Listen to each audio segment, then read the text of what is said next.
여러분 반갑습니다. 여러분의 멘탈 전도사 천만세입니다. 이번 시간에는 천만 뉴스 한번 시작해 보도록 할게요. 일일 일영상 계속 꾸준히 하고 있습니다. 여러분 어떻게 잘 보내시고 있는지 모르겠네요. 설 연휴 즐겁게 재미있게 맛있는 음식으로 보내고 있는지 모르겠어요.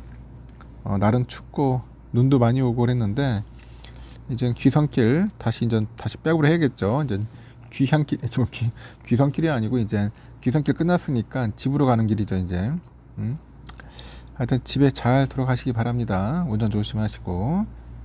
내일 되면 장이 열려요. 내일 장이 열리는데 과연 어떤 모습으로 장이 열릴지 상당히 궁금합니다.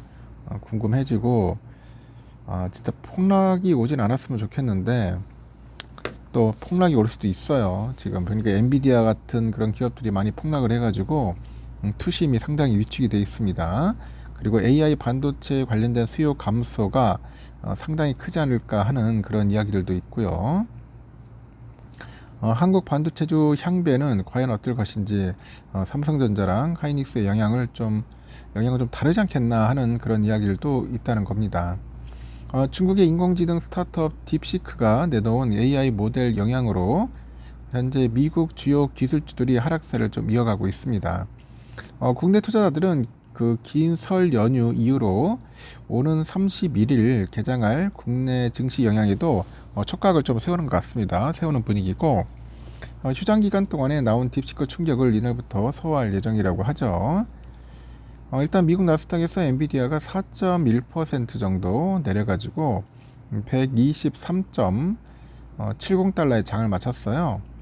엔비디아 주가는 지난 27일부터 이날까지 12.84% 정도 내렸습니다. 엔비디아는 딥시크에 대한 시장 반응이 가시화한 지난 27일 이후로 등락을 좀 거듭하고 있다가 변동폭은 줄어드는 추세네요. 지난 27일은 16.97% 급락을 했는데 이튿날에는 8.93% 올랐고 이날은 4.1% 이전 하락을 한 거죠. 이렇게 엔비디아에 이어서 미국 반도체 시총 2위 기업이죠. 브로드컴 0.49% 하락을 했고요. 206.35달러의 장 마감을 했습니다. 이 종목을 보니까 지난 27일에 17.4% 급락을 했는데 그 이후로 이틀간 약 2% 정도 가량의 하락폭을 만회하더라는 겁니다.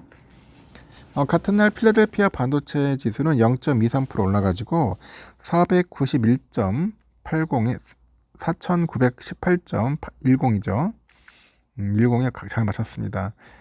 5천이 깨졌었죠. 지난 27일 기록을 조금 윗도는데 이 지수도 지난 이틀간 급격한 변동폭은 좀 잦아든 모양새입니다. 그래도 한 방에 많이 빠져가지고 좀 충격스러웠습니다. 이렇게 주요 증시에서 딥시크의 충격은 지난 27일 가시화돼요. 딥시크가 지난 20일 공개한 자체 개발 추론형 AI 모델이죠. 언어 모델인 R1하고 그 R1 기반의 챗봇 앱을 두고 시장 일각에서는 AI 인프라 투자 향배를 바꿀 수 있는 게임 체인저가 될 수 있다. 그런 전망이 급부상한 영향입니다. 딥시크는 그 R1 기반 서비스와 함께 이 모델의 개발 논문격이죠. 기술 보고서를 공개를 합니다. 공개를 했고요. 이 보고서에 보면은 딥시크의 R1은 AIME하고 MES500, 그 SWE 벤치 등 정보기술 IT 업계 주요 벤치마크 테스트 결과 챗 GPT의 그 GPT-5.1보다도 더 나은 성능을 보였다는 거죠. 그래서 챗GPT는 시장에 공개된 대규모 AI 서비스로 자타공인 1타다. 1타 아닙니까? 이렇게 엔비디아 등의 급락세는 딥시크가 이 같은 성능의 AI 서비스를 저성능 반도체치만 가지고도 만들 수 있다는 예상이 퍼진 까닭에서 그런 이야기가 있던데 그동안 빅테크를 비롯해서 기술의 기업들은 반도체 칩을 비롯해서 하드웨어 투자를 늘릴수록 더 높은 성능의 AI 모델을 개발할 수 있다는 그런 대원칙을 두고 AI 개발에 막대한 투자금을 쏟아 부었어요. 하지만 R1의 등장으로 인해서 그 규모의 법칙이 더 이상 통하지 않는 사례가 나온다면은 엔비디아 등의 반도체 칩 수요가 줄어들 수 있다는 게 일각의 우려죠. 이렇게 엔비디아는 최근에 수년간 그 기성 그래픽 카드 GPU랑 AI 연산에 특화된 AI 가속기 칩 매출 기대감을 타고 주가가 좀 올랐다는 겁니다. 아론은 대형 AI 모델에서 핵심적인 엑기스 지식을 추출을 해서 소형 AI 모델로 전달하도록 하는 증류 방식을 적용한 것도 이제 특징입니다. 이를 통하면 보다 적은 연산 자원을 가지고도 AI 성능을 유지할 수가 있어요. 이렇게 AI 서비스를 위한 반도체나 전력이 그만큼 덜 필요할 수도 있다는 그런 이야기겠죠. 그런데 그 IT 업계랑 그 금투 업계에서는 딥시크의 등장으로 이 반도체 수요가 줄어들 것이라는 예상은 아직 시기상조다. 그런 이야기를 합니다. IT 업계에서는 딥시크가 저성능 칩만 사용했다는 주장 자체를 두고도 이 검증이 필요하다는 거예요. 검증이 필요하다는 그런 분위기고요. AI 학습용 데이터 기업인 미국 스케일 AI의 알렉산더 왕 CEO는 이 딥시크가 미국 제재 때문에 밝히진 않았을 뿐 엔비디아 H100을 5만 개 넘게 갖고 있다고 주장을 합니다. 그리고 미국이 중국의 고성능 반도체 칩 무역 제재를 걸고 있다는 점을 고려해서 딥시크가 저성능 칩만 썼다고 했다는 이야기인데 일론 머스크 테슬라 CEO는 X에서 왕 CEO의 주장에 물론이다 그런 반응을 이제 보이기도 한 거죠. 이렇게 딥시크의 최신 모델의 가성비도 아직은 뭔가 추정치에 가깝다고 합니다. 딥시크는 아론 모델에 어떤 반도체 칩이 얼마나 많이 쓰였는지 훈련 기간은 어느 정도였는지 등을 밝힌 적이 없어. 밝히지를 않았기 때문에 알 수가 없어요. 정확한 그 공개를 안 하니까. 다만 앞서서 이 공개한 모델 V3에 대한 기술 보고서에서 이 모델을 훈련할 때 엔비디아의 H800이죠. H800 칩을 한 2048장이나 썼다고 이렇게 설명을 했는데 훈련에는 한 2억 7,800만 GPU 시간이 들었다고 합니다. 그 1시간에 $2 대여비를 썼다고 가정했을 때 여기에 들어간 돈이 무려 83억 원이죠. 83억 원 정도 들었다는 게 딥시크의 주장이라고 합니다. H800은 엔비디아가 미국 정부의 대중국 수출 규제를 피하기 위해서 만든 중국 전용 제품이에요. 그래서 H800은 AI 연산 속도가 H100에 비해서 30% 떨어지는데 이 서버를 포함한 가격이 H100의 절반 수준에 가깝다고 합니다.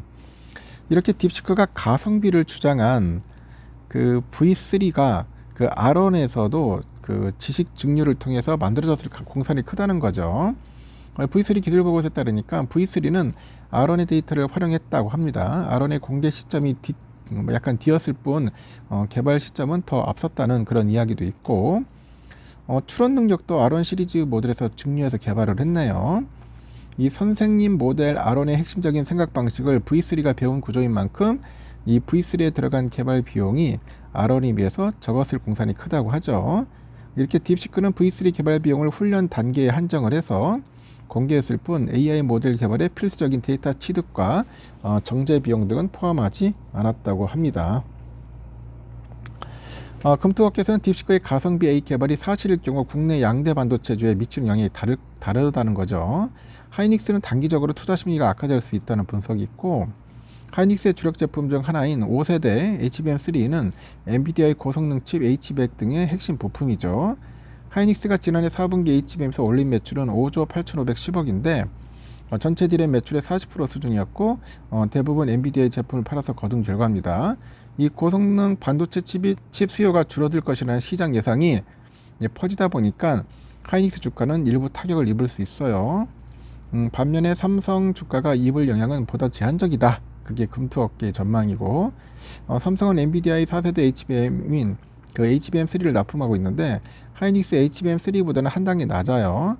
HBM3 제품은 엔비디아 공급선을 뚫기 위해서 폼트 테스트를 벌이고 있고 이렇게 딥시크가 활용했다고 주장하는 H800에는 HBM3가 아니라 HBM3가 들어간다는 겁니다.